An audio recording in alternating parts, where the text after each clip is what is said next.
Welcome to the first ever Mase Podcast. I'm your host, IDP Hunter, with the other host, Mase Riney, otherwise known as Cali King 49er17. In addition to that most interesting username that he uses there on Twitter, Cali King 49er17, he's also an IDP analyst over at RPO Network, among other places. Tonight, we're going to do the first ever podcast, the Mase Podcast.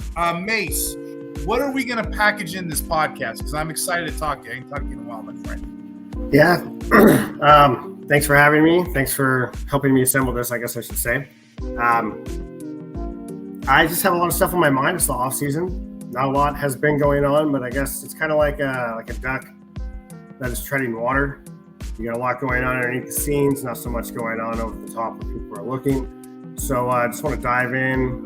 We got a factor crap thing going on. Maybe talk about some players on a heat check, and then the good, the bad, and the ugly. Talking about maybe some good value, bad value. Just kind of get our thoughts, because I know around this time, me and your rankings are structurally somewhat the same. But once you get in there and look at the organs and the systematic process that we use, we might, I don't know, like players more so or not. And I'd like to dive into that and give people the opportunity to see what's on our mind in the offseason. You know what I want to talk about? I want to talk about this theme music you got here. This puts me in the mood really quick. The mood to do football. Not any other mood, but very relaxing, very soothing. And that's what you get over here, my friends, with Mase. You get some relaxed, intelligent content. We don't just make it up as we go. Some sites might, right? But we don't. We actually put a little thought analyst podcast, little intel into it, if you will. You know what I like, Mase? I like what you said about off season. This is the time where a lot of people duck and cover. A lot of time where people just wait. Mini camps are telling. Contracts are telling. You can follow the tea leaves, if you will. You can watch this player and how he responds to this and what he says. And I mean, a lot of it is a bit, we're trying to jump to conclusions, if you will, but this is the place to do it. I mean, we got a show dedicated to this, my friend. So what says you? You want to get into this? Yeah, I just want to say that last year, Pedro, he's a writer and I don't think he does ranking, but he's a writer for RPO. And he was talking to me last year about a player on the Rams, Quentin Lake, and about how he was stepping up. He was in a team picture that he saw when they were promoting the team. And he's like, that's not normal to me. So he kind of talking about it, put the spotlight on him. And now all of a sudden he's talking about being one of the highlight players in the secondary. So it's these little tiny things that, you pick up on in the offseason that are telling, maybe not just for this year, but in the future. So I kind of want to shout him out for that. Maybe that's part of the process of what we're doing right now. Hey, you know what's funny? You reminded me, about 2 years ago around this time, I was in a similar boat. I'm throwing names out there, Kaiser White, this, that, whatever. Yeah. People weren't really – 2 years ago, people weren't really weren't predicting booms like that. So hopefully there's something in this podcast a little bit for everybody, vets and rookies too. On that note too, speaking of rookies, Pro Football Rookie Analytics, they're doing a promo right now for their rookie content. They're already doing a 20% off. It's the early bird special for these drafts that are upcoming Labor Day weekend.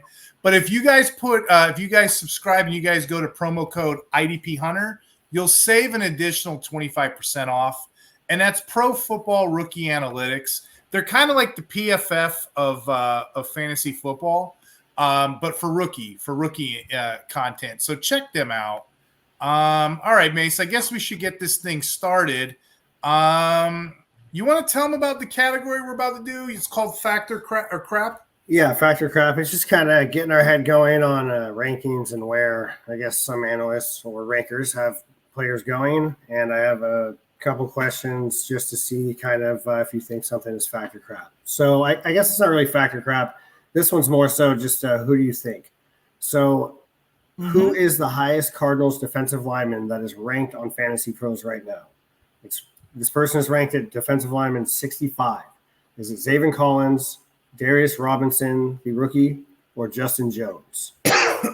I will tell you that the 2023 leader was Justin Jones, and he did not have a gratuitous amount of points. I think it was like just over 100.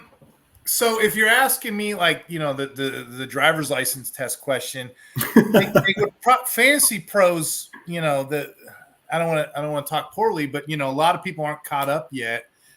This isn't my answer who I'd want, but they probably have like a Zaven Collins type of player. Yeah, Zaven Collins is ranked defensive lineman 65 right now.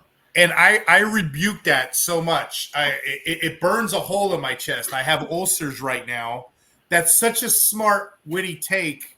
For the audience that isn't catching on what Mase is saying, Zaven Collins is a guy that the Cardinals are going to use only because he's under contract. They're gonna punt him next year. I can almost guarantee it.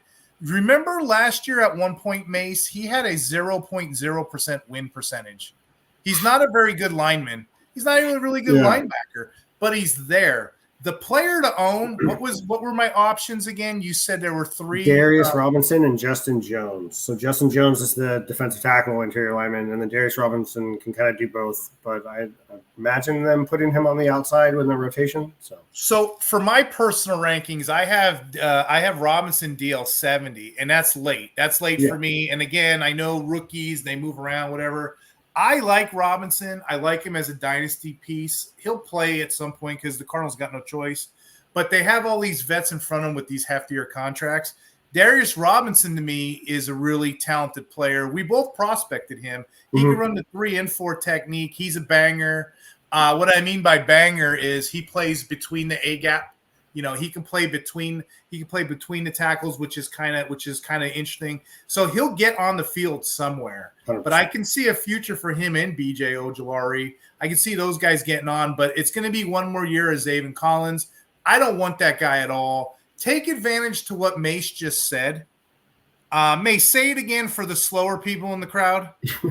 That maybe they got hit with your power, Mase. Say it again. I just think that people immediately see Zaven Collins and they think of his prior first-round pick, right? Same thing happened, I believe, with Hassan Riddick, who they started at linebacker, moved to edge, and then he went.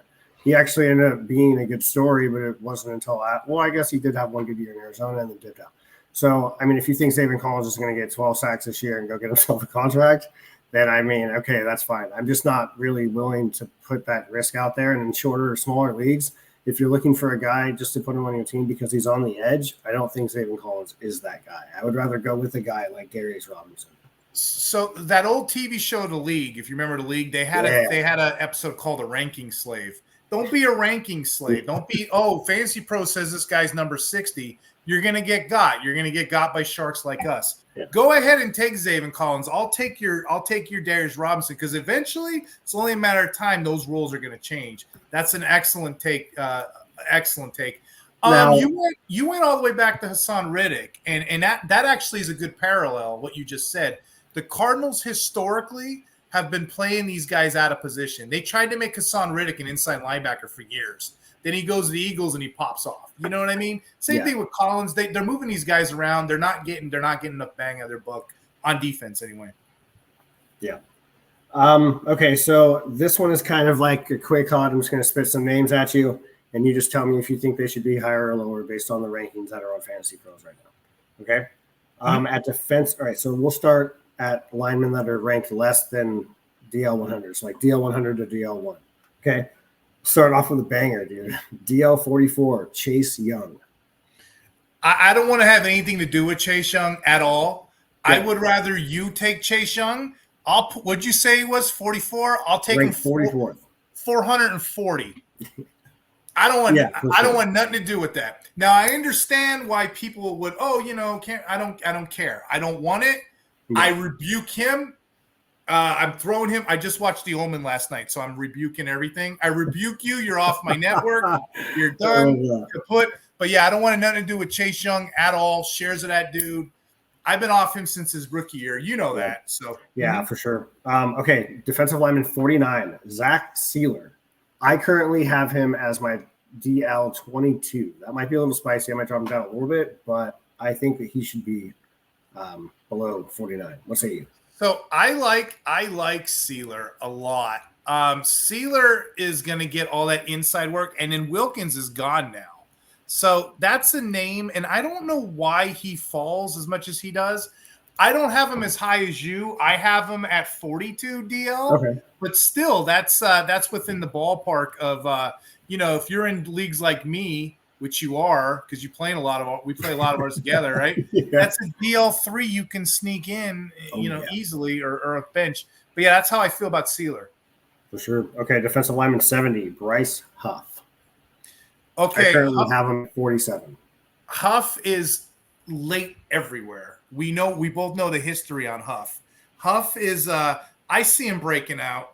Most people called it last year, but I'm not a lunatic. I'm not putting him up super high where his value goes all the way up. So I've been kind of grabbing him around. I put it DL 58 for me. But there's signs of life there. There's pass rush. What do you have him at? I am at 47 right now. He's at the back end of my tier 3. Well, I guess kind of like the middle of my tier 3. The only reason I don't put him up any higher is because right now the value is so good. People don't know where he is or what he's doing. Well, but there are players in front of him. He's got that insane pass rush. He just never got the snaps. But yeah, you will see him go up in value. There's a couple players in the top 50 that I'm more interested in, and their names are not Chase Young. Go ahead.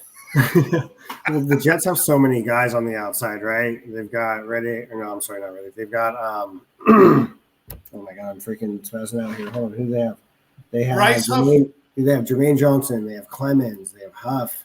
They have Williams in the center. Like, there's a lot of they have a lot of potential for sack, but there's also a lot of people there. Javon Kinlaw might steal a stack or two this year, just based on everyone else. So I'm with you. I think maybe I might end up putting him a little bit lower, but just in the draft rankings. And that's the only reason I did, because I can give you a case for 50 guys that I solid situations. You know what I mean? With Huff, I need to see it first. Like, if I put him in the top 12 and I missed, then I'm gonna be looking like McDonald too, former first round pick. They've got. They at least want to get him in the mix, don't they? Yeah, exactly. There's just too many plug-in holes right now. Yeah. I can make a case. Actually, we can do a whole entire podcast if you're interested on who we think is going to win the Jets sack. Who's going to be the sack leader for the Jets? Because there's like 12 cases I can make for all these guys, sure. So okay. All right. Defensive lineman 77, Dorance Armstrong. I got him 79, so that's on par. I might even bump him up later on because, again, wait, where do you have him? 79? I put him at 79. Dude, I have him in the same spot. That's wild. So I had him right there. I may move him up as we go, but that's a pretty good standing point. The reason I'm hopeful with him is that's a space that they need. So he's going to log a lot of snaps. Well, yeah, that's the thing. So I have Zaven Collins at 92 right now. Mm-hmm. But do you think that Dorance Armstrong should be ranked higher than Zaven Collins, or do you think Dorance Armstrong finishes the year with more points than Zaven Collins? I know so. I think my grandmother and my two cousins that are in high school, I think they'll finish with more points than Zaven Collins. But Dorance Armstrong, I feel good about. And actually, the guy who's coming into Cowboys, Sam Williams, I feel better about them. It's just the top 50 for me is hard to crack. The top 60, I got my shots. He's gonna get points. One thing about the Commanders, they're bringing in people that they want to take over. Yeah. So don't worry about the people that are there right now. Worry about the long term guys there. But yeah, I like Dorance Armstrong as far as where he's at. I think he's in a situation where he's going to get a lot of attempts this year. He'll have some good spike weeks, man. He's one of those last little dart throws I'll throw in a best ball. Mm-hmm. Something like that. But yeah, if I'm just taking a defensive end and trying to fill that DL3 spot, I'm definitely taking him over Zaven Collins. Mm-hmm. Okay, so now we're going to move into 100-plus territory. Players ranked DL 100 and above. Okay, first one is Arden Key from Tennessee. So I have a lot of Arden Key shares, and it's not like I really, really like the guy. It's just he's so free. He's so cheap. He's got that DL LB. I'm not the biggest fan of Key. I got him outside the top 80. You know, I'm not a big fan of him. It's just that it's easy to get him. Now, 3 years ago, I was spouting him. I was like, oh, yeah, this is my guy. This is my guy. And he kind of crapped the bed on me. But he does have spike moments. So if you're in a deeper league, like I think the 32-team leagues that we're in, I have a lot of Key shares because he's easy to get. Have, in one of those for sure. I don't think he's ever eclipsed 8 sacks or anything. But he was a third-round pick, so he's kind of he's on the upward of where I guess people kind of had him more of a dart throw in drafts anyways. But I like him in best ball. And I think he's got a pretty good opportunity with Tennessee. If that offense can take a step forward, maybe it'll give him more opportunities to disrupt the quarterback and pass rush. So also they did lose Derrick Henry, so they might not be able to convert on third down anymore. So who really knows with that, right? All right, we're moving on to someone who I think is disrespected, Braden Fiske. He's at defensive lineman 117. What are your thoughts on Braden Fiske? So great transition in the Pro Football Rookie Analytics. Okay, they got Braden Fiske as one of their top players, and I had to check again. I'm like, what? I didn't check again. The analytics match up, and I don't want to ruin the entertainment of the magazine. It's the best rookie mag that I've seen in a while. It's the great. They got them all profiled. They got them all broken down. But Braden Fiske is their dude. So we'll bang the table on that right now. They're doing the promo, Mase. It's 20% off already. If you type in IDP Hunter, you get an additional 25% off. But yeah, Braden Fiske is somebody that I think you and I both were touting since the Senior Bowl. Yeah. The Senior Bowl is where we started seeing signs of life. This guy can play. Both teams want him to play. You know what I mean? Yeah. So grossly underwhelmingly not being drafted. This is one of those cases where ADP doesn't match where the player is. Yeah. So yeah, I want a lot of shares of Braden Fiske if I can get them now. Yeah. Well, I mean, they have Verse, they have Young on the other side as well. So you got to worry about that. I think Fiske has a great opportunity, and I think he's kind of gauged himself. I mean, at least he's got the draft capital to push for that first kind of starter spot on the BC gap, essentially. Now, full disclosure, I don't think that Braden Fiske is going to, or even Verse for that matter, they're not going to be like Aaron Donald replacements. But I think it's going to be a collaboration. I think it's going to be a team effort. Yeah. And on that note, too, Michael Holt he's on the bench now, whatever. They just signed him in 3 years. Read the tea leaves, like I said at the beginning of the episode. Read the tea leaves. You paid him for 3 years. He was productive. You might even move him inside. I just tweeted earlier today. That dude was in coverage as a defensive tackle more than any other player. So they're probably going to move him inside. They're probably going to use all 3-4 of those guys. Versatility, man. That's nuts to have, especially. And then you had someone last year that was kind of forced to play in a position, different spots. So now he knows the whole playbook. He can play anywhere. Of course, they're going to pay him because they probably got him for on the cheaper side of things. And then and that's what I think too. I don't think it's going to be one player that does it. But I'm really, you know how I feel about Verse. And then, everyone, I get the analytics on Chop Robinson. I get it. I get all the top players, but Braswell and Fiske are my after everyone goes after those top players. Those are the after hours picks. Yeah, exactly. Those are the guys I want. I've been writing up articles all off season on Fiske, combine reactions, this, that, whatever. But yeah, he's a player that I want. And you're showing your tea leaves a little bit here. You're revealing you like no defensive tackles. I've noticed you got Sieler, you got guys like that. Yeah. Because people tend to crap on that position a little bit.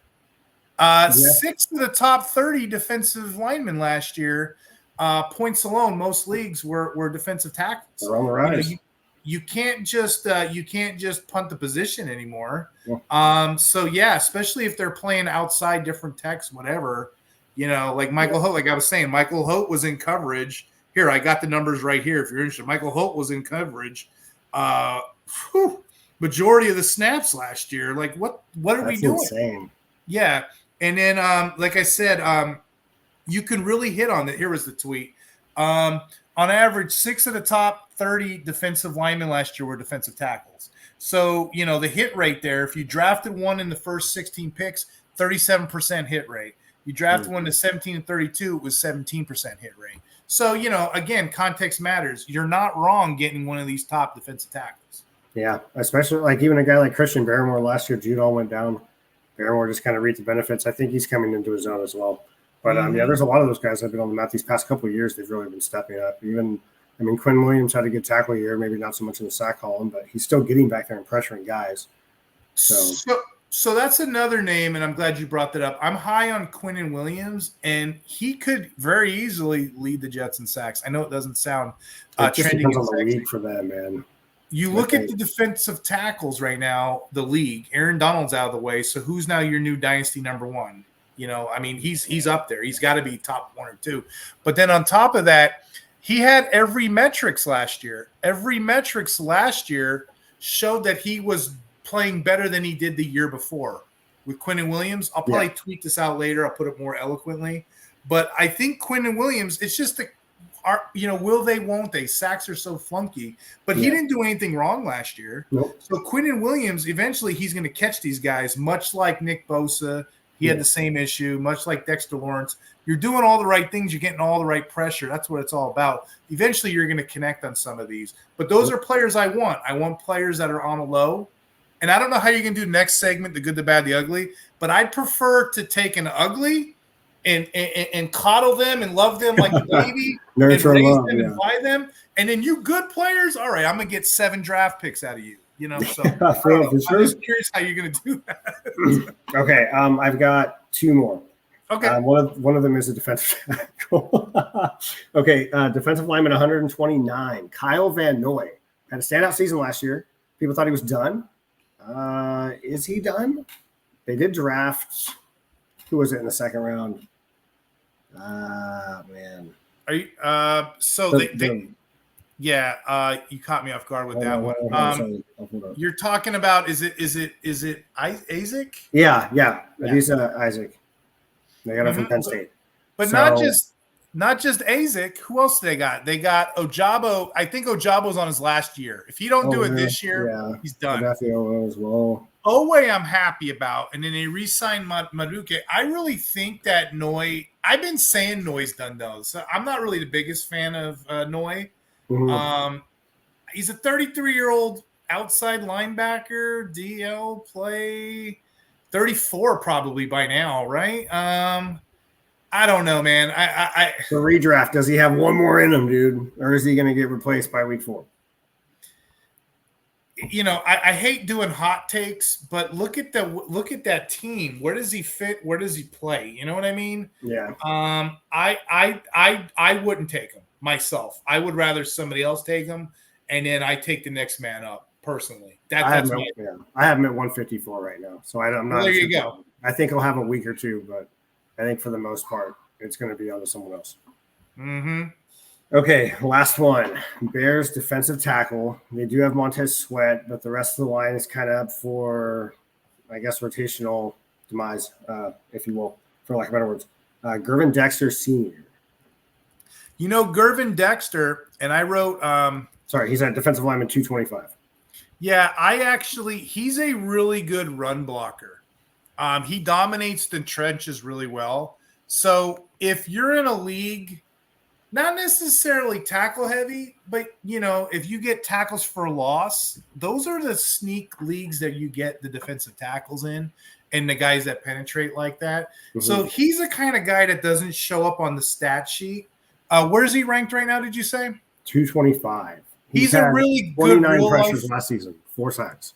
Oh, there you go. So he's a really good real-life football player. Yeah. But expect more of the same this year. He's not going to blow you out of water with Bryce Huff like stats. He's not. He's a penetrator, and he stops the run on the way there. So like 32-team leagues, bigger leagues, shallow leagues, no. That's about right if you want to move him up or down. But yeah, that's him as a profile. Like if I'm playing Madden and I don't have any cash, I'm putting him just to clog up the middle.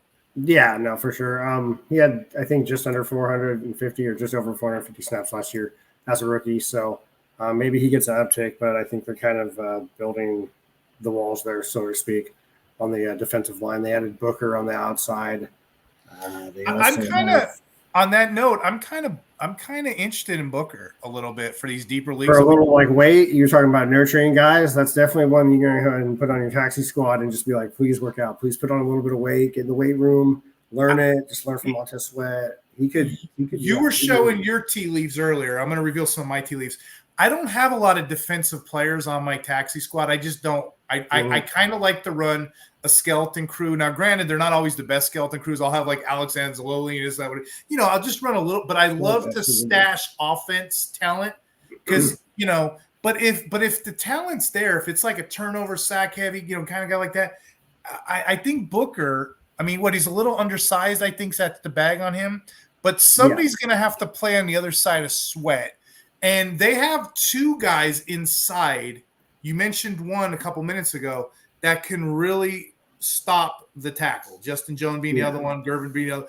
But I'm wondering if they get anything out of that side and if it's going to be Booker. I'm very curious to see how that turns out. He's like 6'5", 6'6", man. He's got a huge wingspan. So if he can put get underneath some guys, that's his thing. He's just a big, wiry, lengthy guy. That's it. Has great arm moves, man. So you get his weight underneath him, he could really do some work, especially on the outside of Montez Sweat. That would not be fair.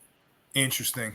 So, I mean, obviously more casting a line and hoping than anything, but we're casting a line with this Power Mase, the first ever Power Mase podcast. We have just went through like 30 players. Right. We're better than Pro Football Analytics over here doing the promo. No, I'm teasing, but still, we're killing it, man. Who else you got in this category?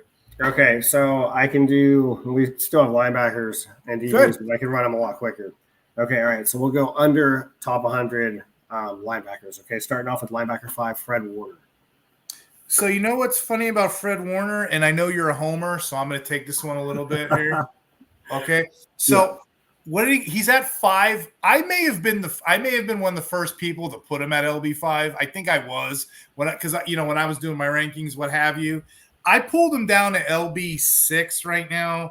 The reason he's up so darn high is, he finally broke out as that 3-down type of player. But what's really cool about Warner is you're a tackle-heavy league. He's in the top 5. You're in a 1-2-3. He's a big play. He gets all of his points everywhere. Turnover, tackle, this. He's not just a one-dimensional player. No. So for Warner – I want Warner in these best ball drafts that we've been doing this offseason. My strategy's been I try to get one of the top 7 defensive linemen. And you know who they are.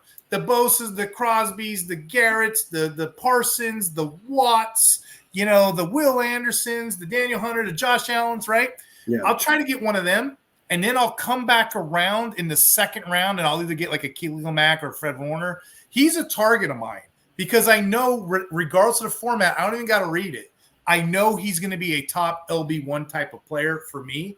Yeah. The only issue I have putting him any higher than 6, do the math. You got Olakun, right? You got Roquan Smith. TJ Edwards, he led the league or was second time, whatever he was, right? Ernest Jones I'm pretty high on. So really, there's not too many others that I can't justify putting him any higher than 4. So 4 to 6 is a good ranking. I have a secret player that I haven't revealed yet that I got as my LB5 this year. So I put him at 6. I used to have him at 5. I bumped him down to 6 only because of that. And again, I guess the really question comes in.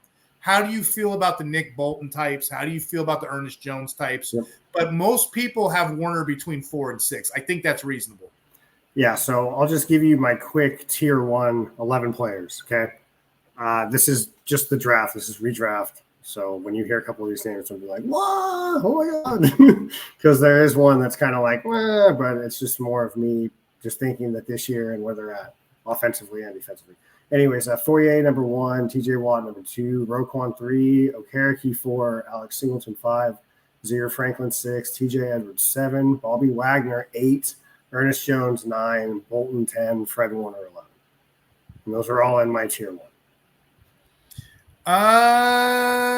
Where you said Hunter as well? No. I don't have Hunter in there. Just you don't got Hunter?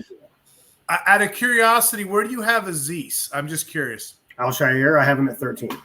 Okay, yeah, so do I. So that's about on point. Let me ask you this. Same topic. Those players that you have in your top 12, okay? I'm going to put you on the spot here. If you were worried about one of them not reproducing. It would have to be Nick Bolton. And I could say Bobby Wagner just because of his age, but I think Washington's offense is going to struggle just because they're young. Kingsbury's their offensive coordinator. It's his first year being there, so they're going they'll have their great games. But I think at the same time, Wagner's just going to have to lead that defense and get a bunch of tackles. Bolton's coming off an injury. They also have Drew Tranquil, Leo Chenal. I think his best year, he was at like a 92% usage rate. I don't want to say he'll go into like the 70s because I still think he's going to be the green dot with the 80, but I don't know. With Nick Bolton going like top 3, I wouldn't get down with that just because of the supporting cast, I think. Yeah, I'm a little worried on Zaire Franklin just a little bit because Speed went to friggin' town when he actually got the full playing duties. And I'm okay with Franklin, but I don't know if I want him as like an LB4 or 5, you know? I got Speed at 29. Fred Warner, LB6, maybe overall 9. The list you said in no particular order, what you said, Watt, you said Smith and Olakuns, you said the Bobby Okays, the Crosbys, the Ernest Jones, the Fred Warners, the Edwards. I like them all. Parsons, Garrett's. It's just a question of where you put the Boltons in the Franklin. So I agree with the list. Yeah. And then Aziz right after that's a cheap deal too. I get Aziz everywhere, and I don't understand it. I know you're getting ready to do a team preview, but the Texans run the Texans run a 4-2-5 concept 72% of the time. So they only run 2 linebackers. Aziz is an all-down player. Yeah. So he's going to eat all year, and I feel bad for the rest of the linebackers. All those other guys, I'm moving down my rankings because they're going to have to share snaps. They're going to be, So those are my guys, and then maybe if you want to sprinkle in some Logan Wilsons, but yeah, that's a good list. Okay, all right. So real quick, LB14, Alex Singleton. You think that's about right? I got him higher, man. Think about what he did last year. What did he do? 174 tackles last year. Generally, when you tell me, I don't use stats as a premium of like buy, sell, you know, when you tell me a guy had 174 tackles in a season, there's a high chance that they're not going to repeat, you know? Yeah. So I usually get off them, but dude, like there's nobody there now. Like they just got rid of Jewel. Drew Sanders just got hurt. Yeah. He's going to do it again. And Singleton's not the greatest player in the world, but he can tackle. He shows you statistically he can tackle. So he's going to do it again. He's good numbers for me. You can get him in later rounds of drafts and play him as an LB1. Yeah. And depending how you feel about Bobby Wagner is the same case. So I'm higher. I'm really high on I'm probably higher on Singleton than most people are. But it kind of fits. It kind of breaks the norm because I'm usually like, oh, great year, get off. Oh, older player, get off. But it's just a simple supply and demand, the war of attrition. There's nobody there. So their offense got worse just because they're going to a rookie opponent. I mean, I know Russell Wilson's not like the greatest quarterback of all time, but he can still maintain drives. He has accuracy. And here's the thing, too. I know I can play him as an LB1. Yeah. I'm not going to take him. I will probably draft him as like my LB11, maybe 10 in drafts. Because not everybody know. I gotta feel the room, but like if I can get those guys in front that we just mentioned, right, and then come back around and get him, because like I said, everybody knows who C.J. Mosley is. Everybody knows who Nick Bolton and Edwards, Warner, or Jones. One thing that what I love to do is, like you said, get a guy like Okereke, Smith, or Foyer, take the dive. And then wait for someone to take Patrick Queen. And then after they do that, then I'm coming in with Alex Singleton as my LB2. So just a little strategy I've been doing this year. Right after I count them. Right after the top 10 linebackers come off the board, I'm looking for David and I'm looking for Singleton. Mm-hmm. And I try to get my hands on Aziz quickly because he's 13. So those are that's kind of my bat in order with those guys. I like all of those guys later. And I just revealed my strategy, so I'm probably screwed the rest of the year for drafting. I'm looking at an elite DL early, and I'm going to come back in a second and get one of those guys. You know what I mean? Yeah. So that's good to do. Okay. Mm-hmm. Linebacker 50, Kenneth Murray. So Kenneth Murray's not your green dot. They already said it. He's going to be your outside will playing linebacker. He's still going to produce. He's still going to get you points. It's a decent enough ballpark. Within 50 to 60 is your range. I'll put him 50, 56, 58, somewhere in there. There's no reason not to. I don't see him as the green dot, though, because they're going to go other ways with him. He's either super high on your list or people are like, dude, I've had him enough. I'm done with him. I don't want him anymore. Okay, moving on to the next guy. Peyton Wilson at linebacker 84. Are you buying the dip on this guy? He's a hot topic in IDP right now. Not now, not ever. Not. Oh, no. He's a great Steeler mold, whatever. I'm letting other people buy the dip. You know what I do? I let other people buy it, and I let people get frustrated, just like Jack Campbell, knock on wood. Somebody's going to cut him, and I'm going to pick him up when he's 25, 26, 27 years old, and he's going to run, probably in his second team. So when you look at the Steelers, they're running a 3-4. So it's the other inside linebacker spot is what you're asking about. Patrick Queen is going to eat. Patrick Queen is set up. Do you know Patrick Queen was the second ranked as far as analytics go inside linebacker last year? In the whole entire league. I'm not high on Patrick Queen this year, man. But I'm just saying. Yeah. So you got one guy who's going to get opportunity. You already got people in front of him, Landon Roberts and what have you. So by default, he's coming off the bench, at least in the beginning, and he's going to have to learn the role. So sure. I'm not expecting him to come day one and do all these things. I'm not. No. They're going to slowly bring him along. Plus, with his injury history, he's going to slowly come along. Right. So I have leagues where people are starting him. Like week one. That's why I wanted to bring him up because, they even have Herbig, they have Highsmith, they have Watt, so he's not going to find outside role, right? He's going to be inside, but I have Peyton Wilson at 83, Cole Holcomb at 84, just because I don't know if Holcomb's going to come back or whatever, but that's the guy that he's going to be battling, him and Landon Roberts, who held down the role and has, I guess, as a mercenary for a couple of years. So, outside of Queen, it's really hard to tell. So to have him at 84, I might even move him back a little bit, but there's a lot of those guys in this area, like Devin Bush or Jack Sanborn. I don't know. And again, you know how it is. IDP is all about airspace and opportunity. You know, if you get on the field, you do things. But yeah, it's just, again, just looking at it as is, they're going to bring him along slower. He's a rookie after all. He's an injury-prone rookie. Really good pedigree. Huh? So they drafted him for pennies. He fell so far. Yeah, exactly. And that's the thing. It wasn't like now again, if he went in the second round and this is the guy they had to get, I may be singing a different tune today. Do you know what I mean? If he went to Dallas, it'd be entirely different, I think. But as you just mentioned, you got guys like Roberts who Roberts doesn't get enough love. He actually is really good in run support. Highsmith, Queen, Watt, those are the team starters. So we're going to see a slow start this career. Patrick Queen, just a little fun fact for you. I pulled this up while we were talking. He's had over 1,000 snaps in each of the past 2 seasons, including a career high 1,121 in 2023. 8.5 stacks, 48 pressures. They're going to make him the guy, unless he totally can't do it.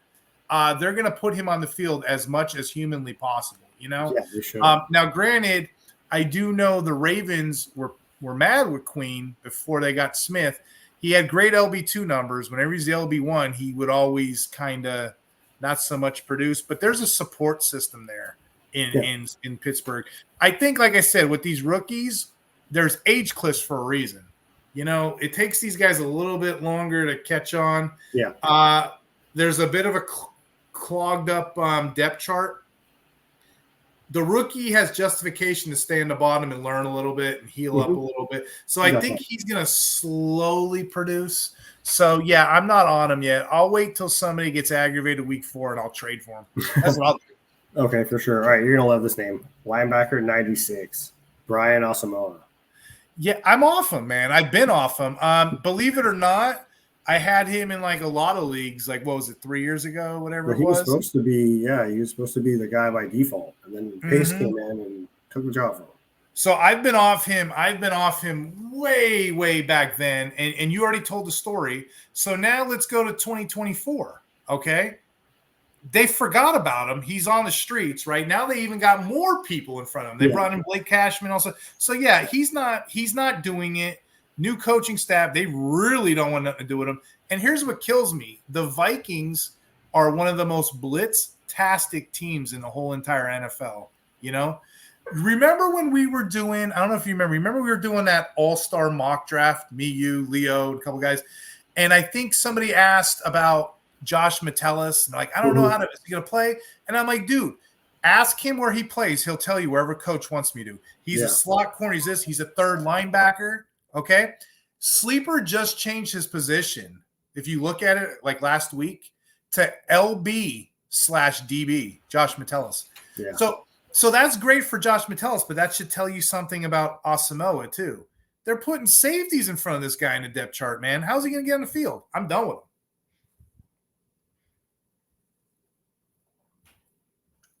Totally done with him.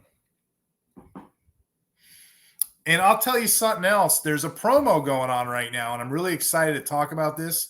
The Pro Football Rookie Analytics, they're doing a promo for all their rookie content. You can save 20%. So that's already the early bird special. They're already off. They're already cheaper than they were last year at this time of year, right?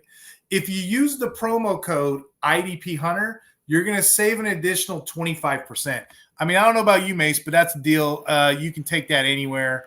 So that's Pro Football Rookie Analytics. You can get all of their data anywhere on their site. So I mean, it's a good deal all around. So this is gonna conclude this podcast, and we're gonna come back and do the good, the bad, the ugly. Is that what we're gonna do? Yeah, we can go ahead and do that. Sorry, my daughter just woke up. So okay. Do you have anybody else in this category? Just one guy I want to talk about real quick. Mate Mapu. You know, I just dropped him in one of my leagues, and it made me sad. He was my final cut because I had a draft in my home league. It's like we've been doing this for 19 years, my home league. Just to show you my age, right? I had a phenomenal draft, dude. Like I had all of these guys that I'm just literally, here's my taxi squad. Okay. So 19 years. I've been playing IDP for like 6. But this league's been 19, and you know what it is? Every one of us has a stacked team where it's a 22, 11 on 11, 11 taxis. Like there's like 7 or 8 of us that can beat each other any given week because it's just we've been playing for so long. Those are the best leagues, man. But like, okay, my taxi squad, I drafted Ricky Purcell, I drafted Troy Franklin, I drafted Malik Washington in the 5th round, Cade Stover, Casey Washington in like the 6th, right? I don't have any more spots. So in leagues like that, when it's 11 on 11s, I have to start cutting guys that are like later defensive players because I don't want to get caught holding the bag on these defensive guys. When you look at Mapu, I love him. I love what he's doing, but you got people in front of him. Signing back Duggar made no sense to me. I thought for sure Duggar was gone. And then you had what's his name? Peppers. Peppers had a really good year last year too. He really did, yeah. Why the heck does Mapu get on the field? That's what I don't understand. So I had to let him go, unfortunately. It's the only share I have right now, but I do like the players, sadly. Yeah, for sure. Okay. Just quick transition to defensive back. Let me know if you like any of these guys. They're all DB plus 100. Sauce Gardner, Nick Cross, Cooper DeJean, Jalen Simpson. Sauce Gardner's 101, ranked the highest out of any of them. You know, Cooper DeJean's going to play the slot for the Eagles. I'm not necessarily chasing it unless it's a rookie draft. Sauce Gardner's going to have his weeks, but we know that issue. Yeah, no one's going to throw him, right? Yeah, I don't chase Jalen Simpson. I don't have a share of him at all. So yeah. Nick Cross as the dart throw safety. I mean, they do have Blackman coming back, so when they re-signed Blackman, I'm off Cross. I had Cross for like a couple minutes in the offseason, and then I'm like, I'm out. I was like, he's going to get up, yes, and then nothing happened. I'm so sick. My attention span in IDP is very short. I'm so sick of will they, won't they? What was that show? Not Happy Days. Joni loves Chachi. Will they? Does Chachi love Joni? But does Joni love Chachi? I don't care. Get to it. Let me fast forward to the season finale. What is Mapu doing? What is Simpson doing? What are these guys doing? Can they play or can they not? I'm not – oh, Mase, you'll appreciate this. I'm not going to be the guy who waits on Scene to break out. I'm not. And you can tell your kid the same thing. I'm not going to wait for Cena the Vikings to break out. I'm not. No. I'm going to wait for Josh. I'm not going to wait for Harrison. You got to bring him up, man. That hurts my soul. I'm not going to wait for Harrison Smith. I'm not going to wait for Harrison Smith to find the fountain of youth and be 20 again. I'm not. I'm going to find the next Josh McCullough. Well, with those two guys they have, Bynum and Metaculus, or how do you say it? I always mess his name up. Metellus, I think. Metellus, thank you. Yes, Metellus and Bynum. Those guys, man, came on the scene hard, hot, and heavy, just ready to roll, playing different positions. Okay. All right, really quick. Mm-hmm. You mind if I throw a couple more at you here? Yeah, go ahead. Okay. This is your time, my friend. I'm just happy I got somebody doing it. And now we got a third person to kind of go over these analytics with. He's very opinionated, so look out. Okay, DB16, Talanoa Hufanga. Talanoa Hufanga, DB16. Dynasty, I'm stashing him, dude. I like Hufanga long term. You know, we had that injury. I had a sports doctor on about a month or so ago. We were talking about that injury. He wasn't really tracking the player per se, but that's a nasty injury. Yeah. So you're gonna have to let him heal. You know what I mean? But like Dynasty, I'd go a little higher than the consensus on.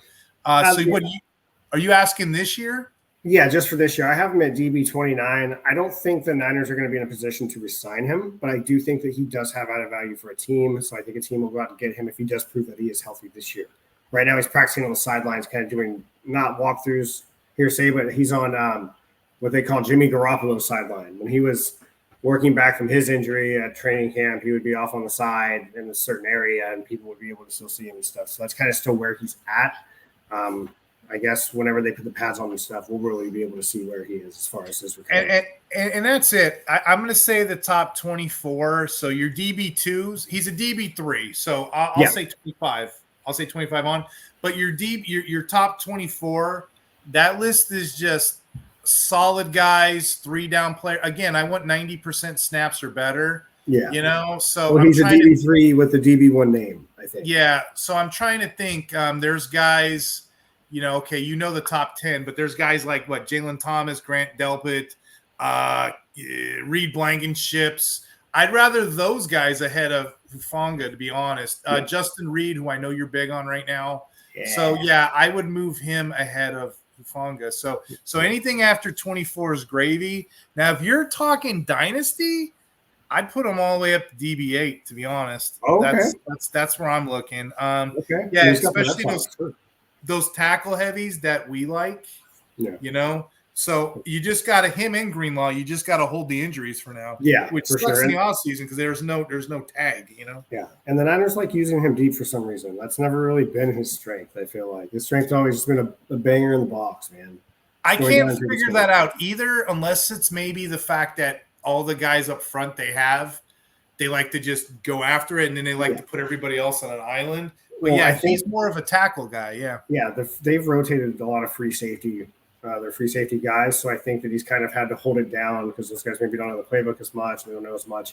One of my at least favorite personal defensive concepts is having a safety or a tandem of safeties, dual safeties that are actually able to play both. You know what I mean? Guys that can come up and kind of go back. I think the Steelers with Minka Fitzpatrick and Elliott, they can kind of do that this year. Or Tampa Bay with Whitehead and Winfield, they can kind of do that as well. So interesting enough, when Sean Payton was with the Saints, and that's where I grabbed that concept from. Yeah. Because it used to be when I first started playing, it was, are you a free safety or strong safety? Well, they started moving around. Sean Payton would, when in doubt in a draft and he wasn't sure what to take, he'd go offensive lineman or safety. They had a whole strong depth board of safeties. Mm-hmm. This is before the Lattimore days. And what they would do is they would just mix them up on the playing field, and quarterbacks – they wouldn't know how to act because they had to figure out, was that guy a tackle? Was this guy a coverage? So it really threw off player schemes and stuff. But he was one of the first to do that. many, many years ago. Yeah. A lot of teams, you asked me about Mapu, and I just, question mark right there, puzzle. But a lot of teams are running 3 safety sets now, and they're coming out in 4-2-5. So it's getting really tricky. But to your point, that does alter my rankings. I pushed them all the way down because they're not at a premium to me like these linebackers are now, Yeah, for sure. Mm-hmm. Okay. You brought him up a little bit. Actually, no, here. We'll do this guy first. Or defensive back 30, Derek Forrest for Washington. So when you study him and you look at his profile, he was probably one of the most thrown on players last year, like just getting thrown. So his stats are up high. He looks like he was doing something last year, but he was getting more got than not. So I actually, in one of my IDPs, I actually traded him when everyone was interested, and then I kind of got off him on another one. So I'm not a fan of Forbes. I don't have him ranked. Where do you have him? I don't have him ranked in the top. I have Derek Forrest as my defensive back 70 right now. No, I don't have him in the top. I don't have him in the top 80. I'll put it like that. I put him 83. Well, I just think with the new scheme over there, I think he's been playing out of position. I feel like Washington just kind of put him out there to get him on the field. I also think Washington is really wanting to go and expand their safeties. They brought in Chinn. They have Percy still. So they have guys that are there. I really liked him coming out of college, and I think he's had a good run, at least like as far as his career is going. I think he's doing better than most anticipated. But for IDP, I think we've kind of seen the best, I guess, at least for this year. So you got time to talk about Chinn a little bit? Yeah. So with Jeremy Chinn, right? Mm-hmm. Jeremy Chinn is one of these interesting players. It's like, does Joni love Chachi? Does Chachi love Joni? Everybody's not sure. Yeah. It's not that hard of a story. It really isn't. He ran a 4.45 speed in college, right? He did all these amazing things. He's 6'4", he looks like a safety, right? His rookie year, he was covering the tight ends, he was stopping the linebackers, and then all of a sudden it just stopped one day because they kept trying to put him in coverage. It was like that old Disney movie, The Ugly Duckling. You remember The Ugly Duckling? They're trying to make him something he's not. Yeah.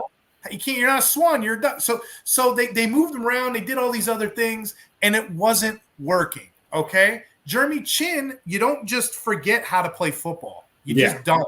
He's a football player. Yes. I think he's cousins with Ronnie Lott too, by the way. Oh, really? Just so you know, I think it's his uncle or his cousin or something. But anyway, you got a player named you got a coach who's I highly respect named Coach Dan Quinn. We know who this is, right?